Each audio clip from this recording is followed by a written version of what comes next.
Hello friends, मैं JP Gupta समृद्धि online classes में आपका स्वागत करता हूं।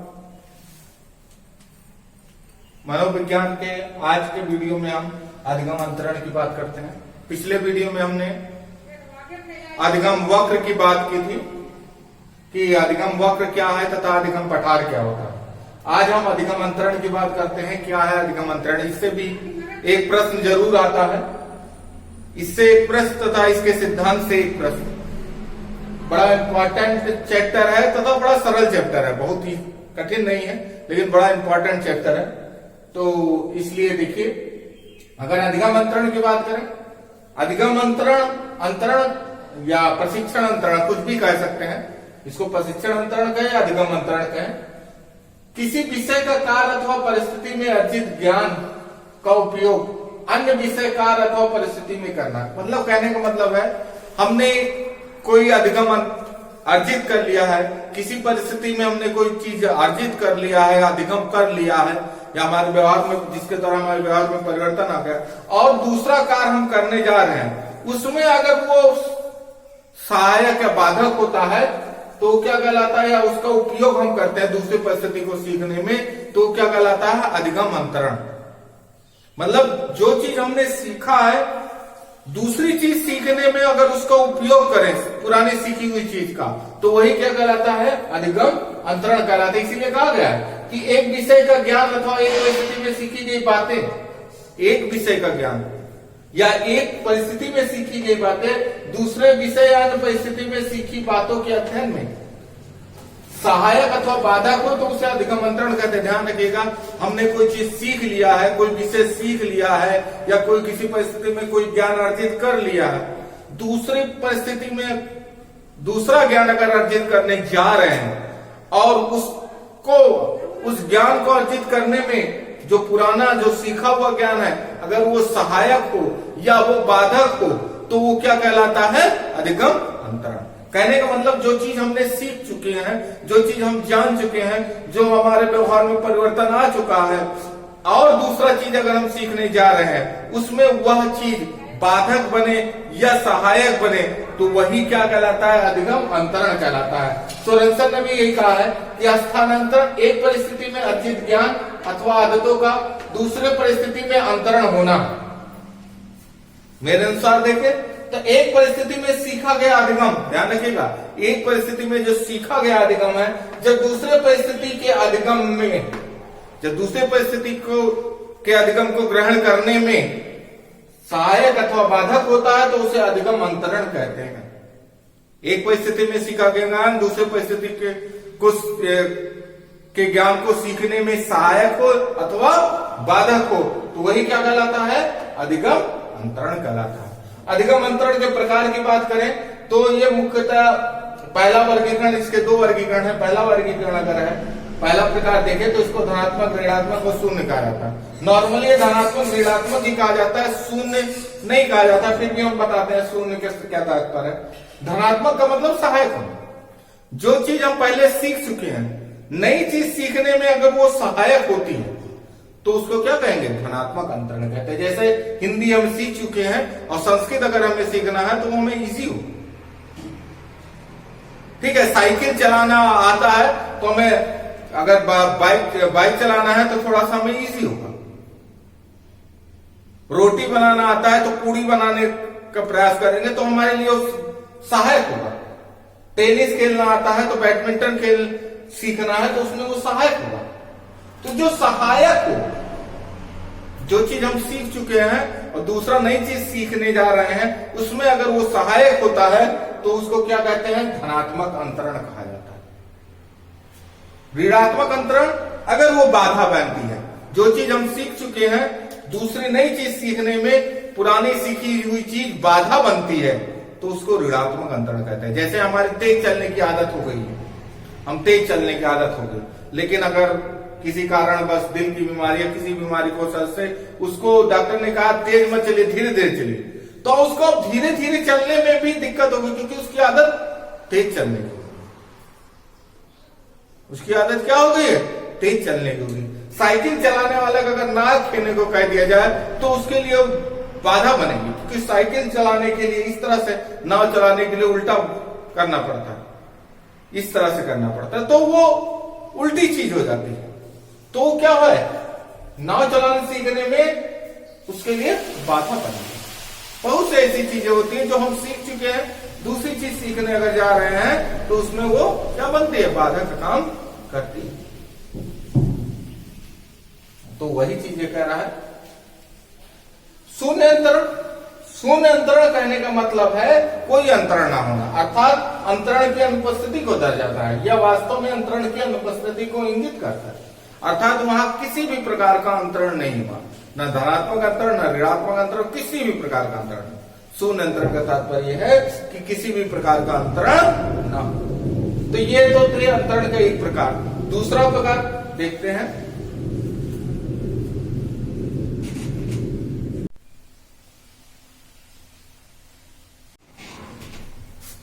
अधिगम अंतरण का दूसरा वर्गीकरण या अन्य वर्गीकरण। पहला हमने देखा धनात्मक, ऋणात्मक और शून्य वर्गीकरण का। दूसरा वर्गीकरण अगर बात करते हैं तो आता है क्षैतिज, ऊर्ध्व एवं दीर्घ पार्श्विक अंतरण। तो पहले बात करते हैं क्षैतिज अंतरण, जिसको हॉरिजेंटल ट्रांसफर, हॉरिजेंटल ऐसे होता है, इस तरह से होता है हॉरिजेंटल। तो ट्रांसफर इस प्रकार का होना, मतलब एक परिस्थिति में अर्जित ज्ञान अनुभव को उसी प्रकार की लगभग समान परिस्थितियों में जब किया जाता है तो उसको कहते हैं क्षैतिज अंतरण। जैसा हमने सीखा जिस प्रकार की परिस्थिति में, उसी प्रकार अदर सीखने गया, उसी प्रकार की परिस्थिति है, उसमें अगर वो सहायक बाधक हो रही है तो क्या कहलाता है, क्षैतिज अंतरण। उसी प्रकार की समान परिस्थिति में जब किया जाता है क्षैतिज। क्षैतिज का मतलब इस तरह से हॉरिजॉन्टल, जैसा है उसी प्रकार के सीखने में जब होता है तो क्षैतिज। जैसे स्कूटर चलाना अगर हमें आ रहा है तो हम बाइक चलाना सीख जाते हैं, या बाइक चलाना आ रहा है तो स्कूटर चलाना हमें आ जाता है। जैसे कार चलाना अगर हमें आ रहा है तो हम जीप चला सकते हैं, ठीक है। कार चलाना आ रहा है तो हम जीप चला सकते हैं। एक ही प्रकार के गणित के ढेर सारे प्रश्न हल कर सकते हैं। मास्टर एक ही प्रश्न बताता ना गणित के, कहता इसी प्रकार के जितने भी प्रश्न उनको हल कर लिया। कहने का कैसा अंतरण, क्षैतिज। एक प्रश्न हल कर लिया तो उसी प्रकार के अन्य प्रश्न भी हम हल कर पाते हैं, तो उस प्रकार का ज्ञान का अंतरण क्या कहलाता है, क्षैतिज अंतरण कहलाता है। दूसरा ऊर्ध्व अंतरण, ऊर्ध्व जिसको वर्टिकल, वर्टिकल इस तरह से लाइन होगा, मतलब जो सीखा है उससे उच्च परिस्थिति के ज्ञान को सीखने में जब प्रयोग करेंगे तो क्या कहलाएगा, ऊर्ध्व अंतरण कहलाएगा। ये देखिए लिखा, एक परिस्थिति में सीखे गए ज्ञान का उपयोग उच्च स्तरीय परिस्थिति के ज्ञान को सीखने में करना ही क्या कहलाता है, ऊर्ध्व अंतरण कहलाता है, वर्टिकल। जैसे स्कूटर चलाना अगर हमें आ रहा है तो हम कार चलाने जाएंगे तो उसमें कुछ ना कुछ सहायक होगा वो कार चलाने में। कार चलाना आ रहा है तो हम ट्रक जब चलाने सीखने जाएंगे तो ट्रक चलाने में कुछ ना कुछ सहायक होगा। बड़े होते जाते हैं तो बड़े होते जाते हैं, गणित के प्रश्न नए नए प्रश्न आते जाते हैं, तो पीछे जो सीखा हमने गिनती, पहाड़ा, गुणा, भाग, जोड़, घटा, वो यहां पर भी प्रयोग होता है। उच्च स्तरीय गणित के प्रश्नों को हल करने में भी वो जो हमने सीखा है पहले गणित के पहाड़े, जोड़, घटा, गुणा, भाग, वो यहां पर भी प्रयोग होते हैं। तो क्या हुआ, उच्च स्तरीय प्रयोग हुआ। तो क्या कैसा अंतरण कहलाएगा, ऊर्ध्व अंतरण कहलाएगा। मात्राओं का ज्ञान, नए नए शब्दों को, नए नए सेंटेंसों को लिखने के लिए हमें मात्राओं का ज्ञान होना चाहिए, तो मात्राओं का ज्ञान क्या, ऊर्ध्व अंतरण कहलाता है। तो वही चीज है, जैसे यहां लिखा भी है, स्कूटर चलाना, कार चलाना, ट्रक चलाना, उच्च स्तरीय चीजें चलाने में सहायक हो रहा है या उसका अंतरण हो रहा है तो क्या कहलाएगा, ऊर्ध्व अंतरण कहलाएगा। द्विपार्श्विक अंतरण, बायलेटरल जिसको ट्रांसफर कहते हैं, बायलेटरल ट्रांसफर।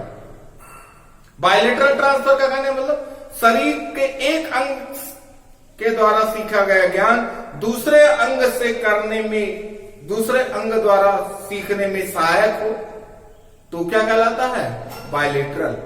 हमें इससे लिखना आ रहा है और हम बाएं से लिखना चाहें तो जो इससे लिखना सीखे हैं बाएं से सीखने में सहायक हो रहा है तो बायलेटरल। जैसे राइट हैंड से बैटिंग कर रहा है, लेफ्ट हैंड से बैटिंग करना चाहता है तो उसको सीखने में सहायक हो तो बायलेटरल। दाहिने हाथ से बैडमिंटन खेल रहा है, बाएं हाथ से खेलना सीखना चाहता है तो वो सीखने में सहायक होगा, सीखना आ रहा है, एक अंग से सीखना दूसरे में सीखने में सहायक हो तो क्या कहा जाएगा, बायलेटरल। इसको दाया बाया बाया दाया भी कहा जाता है। तो ये पूछ सकता है बाया दाया बाया अंतरण किसको कहते हैं, तो द्विपार्श्विक अंतरण को कहते हैं। ये पूछा भी गया है पीछे के टीटी प्रश्न में आप देखेंगे तो ये अंतरण ये आपको मिलेगा। तो ये आधा जो वर्गीकरण था क्षैतिज ऊर्ध्व और द्विपार्श्विक। द्विपार्श्विक जब यह लिखा है, जब मानव शरीर के एक भाग में दिए गए प्रशिक्षण का अंतरण दूसरे भाग में होता है तो सीखे गए ज्ञान या सीखे गए ज्ञान का उपयोग दाएं हाथ के बाएं हाथ से करना द्विपार्श्विक अंतरण कहलाता है। आप लिखाइए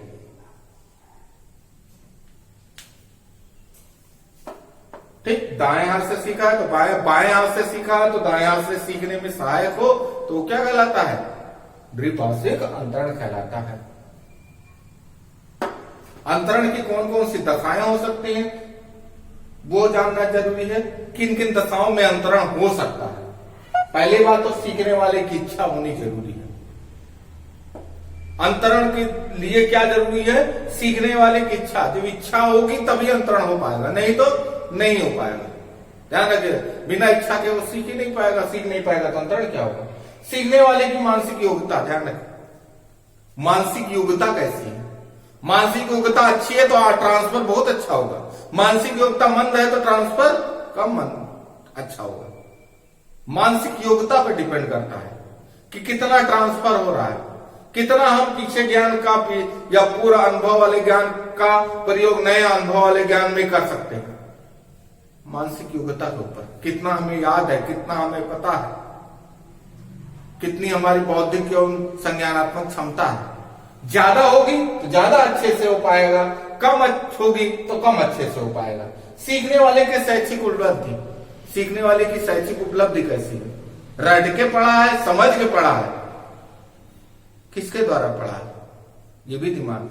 रट के पढ़ा है तो ट्रांसफर उतना अच्छा नहीं होगा, लेकिन अगर समझ के पढ़ा है तो ट्रांसफर कैसा होगा, अच्छा होगा। उसके ज्ञानात्मक पक्ष तक ही है कि भावात्मक एवं क्रियात्मक पक्ष तक भी, तो वो उस पर असर डालता है। ज्ञानात्मक पक्ष तक होगा तो उतना अच्छा ट्रांसफर नहीं होगा, लेकिन भावात्मक एवं क्रियात्मक पक्ष तक होगा तो और अच्छा ट्रांसफर होगा। तो ये भी सीखने वाले की उपलब्धि किस प्रकार की है उस पर। सीखने वाले में सामान्यकरण की योग्यता, मतलब जनरलाइजेशन करने की योग्यता कितनी अच्छी है। भाई जितना अच्छा जनरलाइजेशन करने की योग्यता होगी उतना ही अच्छा उस नियम को अन्य परिस्थिति में हम लगा सकते हैं।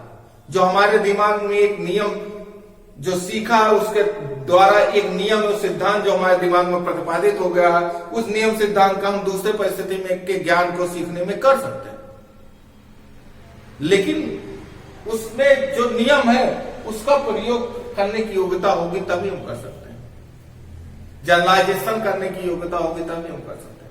जनरलाइजेशन आपको बता दें थोड़ा सा क्या होता है। जैसे किसी भी के बारे में जनरलाइजेशन का मतलब जहां सभी लोग मानो। जैसे कोई वस्तु हम ये मानते हैं कि हमें पता है कि कोई भी तरल पदार्थ जिसमें डाला जाएगा उसी का स्थान ग्रहण कर लेगा। ये एक जनरलाइजेशन है। इसका कॉन्सेप्ट दिमाग में अगर पनप गया है तो पता चला छत से पानी टपक रहा है तो हम उसके नीचे बाल्टी भी लगा देते, बाल्टी भर गया तो कटोरा भी लगा देते, कटोरा भर गया तो टब भी लगा देते। क्यों? जनरलाइजेशन हमारे दिमाग में हो गया कि जिस भी पात्र में तरल पदार्थ डाला जाएगा उसका रूप ग्रहण कर लेगा। तो वो सामान्यकरण करने की योग्यता है कितने, उसके आधार पर हम अच्छे से जिसमें सामान्यकरण करने की योग्यता अच्छी होगी उसके सीखने का अंतरण उतना ही अच्छा होगा।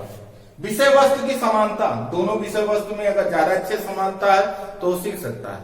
गणित वाला भौतिक शास्त्र में अच्छा हो सकता है, भौतिक शास्त्र फिजिकल साइंस में, फिजिक्स में, क्योंकि दोनों में समानता है। इतिहास वाला नागरिक शास्त्र में अच्छा हो सकता है। दोनों विषयों में समानता है। अध्ययन विधियों में समानता, उसके अध्ययन करने की जो विधि है उसमें अगर समानता होगी तो भी ट्रांसफर होगा। जैसे भौतिक शास्त्र, रसायन शास्त्र, फिजिक्स और केमिस्ट्री के जो अध्ययन विधि है वो समान है, लगभग उसमें समानता काफी है, तो उसमें ट्रांसफर होने में ज्यादा इजी होगा। तो वही चीज अध्ययन विधियों में अगर समानता मिलेगी तभी हम कर पाएंगे। जैसे गणित तो हिंदी और संस्कृत सीखने की विधियों में समानता मिलती तो ट्रांसफर ज्यादा अच्छे से होगा। विषय के अंतरण मूल्य, अंतरण मूल्य का मतलब है कि जो उसका अंतरण मूल्य है, जो सीखने जा रहे हैं उसके अंतरण मूल्य में कितनी ज्यादा मिलता है, दोनों के मूल्यों में कहां तक समानताएं पाई जाती हैं, उसके आधार पर भी ट्रांसफर कितना होगा ये डिपेंड करता है। उसमें समानताएं ज्यादा होगी तो ज्यादा अच्छे ट्रांसफर होगा, कम होंगी तो कम अच्छे ट्रांसफर होगा। और प्रशिक्षण द्वारा भी हम ट्रांसफर कर सकते हैं अधिगम को। अच्छे से प्रशिक्षण लिए तो उसका हम ट्रांसफर दूसरी परिस्थितियों में भी कर सकते हैं। तो ये जो था अंतरण की दशाएं, अंतरण के प्रकार हो गए, दशाएं हो गए। और आज का वीडियो फिर यही समाप्त करते हैं अधिगम अंतरण की। नेक्स्ट वीडियो में इसके सेकंड पार्ट में हम पढ़ेंगे अंतरण के सिद्धांत कौन कौन से हैं, बड़े इंपॉर्टेंट सिद्धांत है, उनको देखेंगे और शैक्षिक महत्व के बारे में अध्ययन करेंगे। उम्मीद करते हैं आज का वीडियो आपको पसंद आया हो तो लाइक जरूर करिएगा। आपका लाइक ही हमारे लिए मोटिवेशन का काम करेगा, जितना ज्यादा लाइक करेंगे आप, तो इसलिए लाइक जरूर करिए, देखने के साथ साथ लाइक जरूर करिए। अगर आपको नहीं समझ में आता, नहीं अच्छा लगता है तो डिसलाइक भी करिए। डिसलाइक करने के साथ साथ कमेंट बॉक्स में भी लिखिए कि अब क्या नहीं अच्छा लगा, क्या नहीं समझ में आया, जिससे मैं आप नेक्स्ट वीडियो में उसका सुधार कर सकूं। इसी उम्मीद के साथ कि आज का वीडियो आपको पसंद आया होगा तो लाइक करिए, शेयर करिए, ज्यादा से ज्यादा जगह शेयर करिए, अपने मित्रों को, आपके व्हाट्सएप के अन्य ग्रुपों में भी शेयर करिए, फेसबुक पर शेयर करिए, जिससे ज्यादा से ज्यादा लोग इसका फायदा उठा सके, ज्यादा से ज्यादा सब्सक्राइबर हो सके और इसी तरह हम आपके लिए अच्छे से अच्छे वीडियो ला सके। इसी साथ का वीडियो समाप्त करते हैं। धन्यवाद।